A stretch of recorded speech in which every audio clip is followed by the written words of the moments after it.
મીરાબાઈ ખૂબ ભજન કરી રહ્યા છે, સંતોનો સંગ કરી રહ્યા છે. અને એવા સમયે સંતોના સંગ કરી રહ્યા છે ને ત્યારે એક દિવસ દ્વારિકાના મંદિરમાં મીરાબાઈ પોતાના ભજન ગાઈ રહ્યા છે, એક લીન થઈ રહ્યા છે. ને કહેવાય છે ને કે ભગત હોય ને એને ભજન કરે ને ત્યારે કશું દેખાય નહીં, કશું સમજાય નહીં, કશું એને વ્યવસ્થા ખબર ન હોય, અને એને એટલી જ ખબર હોય કે હું છું ને મારો પ્રભુ છે. અહીંયા મીરાબાઈ કૃષ્ણને ભજન સંભળાવી રહ્યા છે. અને એવા સમયે કૃષ્ણની મૂર્તિમાંથી એક ખૂબ જ પવિત્ર અને તેજવાળો પ્રકાશ નીકળ્યો છે. અને એ પ્રકાશ જોઈને મીરાબાઈને એવું થયું છે કે મને કૃષ્ણ બોલાવી રહ્યા છે. અને મીરાબાઈ ધીરે ધીરે ભજન ગાતા ગાતા ભગવાનના ગર્ભદ્વારમાં ગયા છે. અને ગર્ભદ્વારમાં જઈને પછી મીરાબાઈ મૂર્તિ પાસે ગયા છે. અને ધીરે ધીરે મીરાબાઈ મૂર્તિમાં વિલીન થઈ ગયા છે.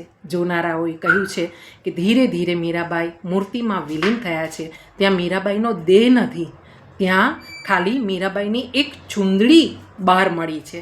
ક્યાંય એ ભજન ગાયા પછી મીરાબાઈ જે ગર્ભદ્વારમાં ગયા છે ત્યાર પછી ક્યાંય મીરાબાઈનો દેહ નથી મળ્યો.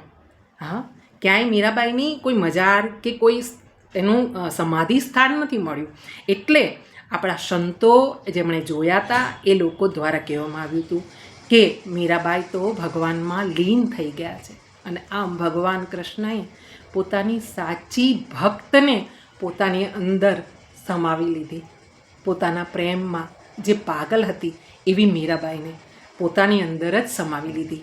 હા, અને આમ ભક્તિમતી મીરાબાઈ માટે આજે હું ભક્ત ચરિત્ર લઈને આવી છું. એને તમે સાંભળજો, સમજજો અને ધીરે ધીરે ભજન તરફ આગળ વધજો. કારણ કૃષ્ણ જ્યારે હાથ પકડે છે ને ત્યારે ક્યારેય તમારો હાથ પકડ્યા પછી કૃષ્ણ છોડતો નથી. હા, આ મને ખબર છે, તમને બતાવી રહી છું. કૃષ્ણ સદા સહાય તે, ગોવિંદ સદા સહાય તે. કૃષ્ણની ભક્તિ કરજો. આ કળિયુગમાં કૃષ્ણની ભક્તિ ફળે છે, તરત ફળે છે. કારણ કૃષ્ણ એ પોતાનો છે, એ ભગવાન નથી, એ પોતાનો છે એમ માનીને તમે ભજશો ને તો કૃષ્ણ જરૂર આવશે.